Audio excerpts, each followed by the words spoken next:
All right, let's move on to the AAC championship between SMU and Tulane. This number has been moving all around, so let me check the updated number. Tulane 3.5-point favorite here, over under. The total's down to 47. It's going to be played 4 p.m. Eastern on ABC. So the big news here is Preston Stone, SMU's star quarterback's out for the year, broke his leg last week. Another future that I have where a quarterback gets hurt. When am I going to get it the other way around? I have an SMU future. I'm not hedging it. I would have made SMU. SMU would have been my biggest bet this weekend against Tulane. I make them a 3.5-point favorite when both teams are fully healthy. At Tulane, I made them a 3.5-point favorite. I think they're clearly the better team, but you have to adjust. And there's so much uncertainty now, so I can't make this a huge play. And I have a future also on SMU. I downgraded SMU because Kevin Jennings, more mobile than Stone, but obviously much less experience. Wasn't a high recruit, does have some experience getting into games. I downgraded SMU 4.5 points. So I'm at like Tulane, -1-ish here, even without Stone. So I'm probably still going to play SMU in some form or fashion, and I'm not hedging my future. This SMU defense is real. 4th in success rate, 9th in rush success rate. They've done a masterful job in the portal. I mean, this defense was bad last year. You look at like their top 8 guys in snaps. It's McGill will probably be drafted at safety, starter at Stanford. Meganson came in 4-year starter at Liberty. Roberts, who's a monster, it's all-time Miami. Walker at Liberty. Charles Woods, 4-year starter. He's our corner at Illinois State and West Virginia. Kobe Wilson, 2-year starter at Temple. Slot, Cale Sanders, multi-year starter at Fresno. Jordan Miller, defensive tackle, also from Miami. Davis Robinson came over from LSU. All of them hit. Defense ascended. McColby has also been elite. Elijah Chapman is a monster. This run D is real. Nelson Paul. I mean, they have lots of dudes all over the place. Robertson, Chapman on the D-line. You just can't run on them. They're both NFL prospects. Other side of the ball, really good running backs, really good offensive line. And they've had some offensive line injuries. They've lost both tackles recently. It hasn't even mattered. We'll see if their left tackle's back this week.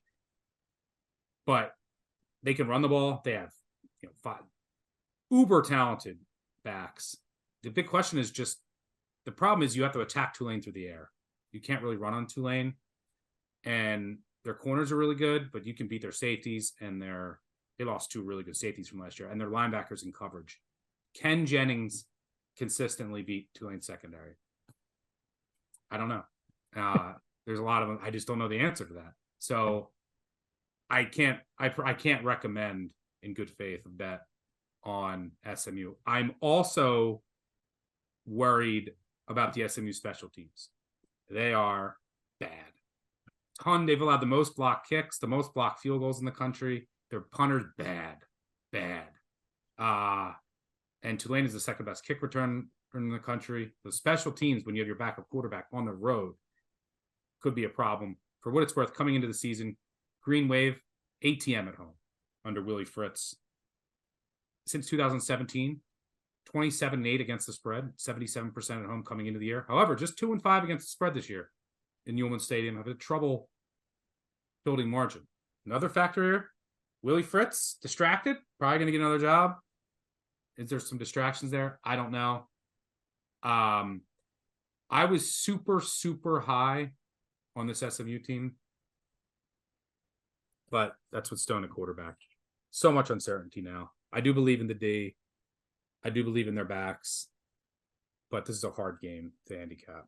I'm letting my future ride though. That might be the only thing I have here. What do you see here in this game? Yeah, I think if you're going to bet, probably want to bet an under, or maybe a first half under. I mean, with Kevin Jennings, lifetime 34-46, 2 years at SMU, 4 TDs, no INTs. But more importantly, he's only attempted 2 passes over 20 yards, didn't connect on either of them. A lot of that was just pure garbage time. Like, it's hard to really say anything. And the other variable to throw in this is that Tulane defensively is 132nd in the nation on target rate. They allow everybody to hit their man in stride. So if Kevin Jennings is going to have a game, you would think it would be here, but it's the complete unknown in this. It may take a while for him to get his feet under him. So I would, first half under, full game under. And you're right. This is it for Willie Fritz at Tulane. The decision on the athletic director is a big part of that. He's going to be moving on.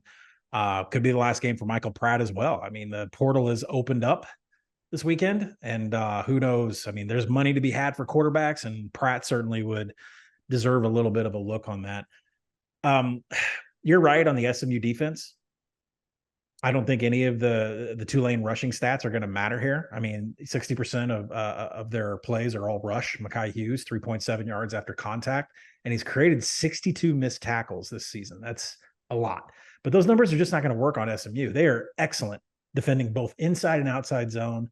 And when I mentioned Mekhi Hughes at creating 62 missed tackles this year, SMU's defense is 11th in broken tackles allowed. They don't allow people to get away from them whatsoever. So first half under, ugly game. Yeah, it's really a shame. I was really looking forward to this game and being able to unload potentially on SMU, depending on where the line came out. But now, like, just the range, I don't know enough about Jennings, and like he wasn't a high recruit. Like it could be a 7-point drop off, could be 2, right? I kind of went in the middle at 4.5, but after the game, I'll probably have a better idea. The problem is you can't bet after the game. All right. Otherwise, we'd all be on and on.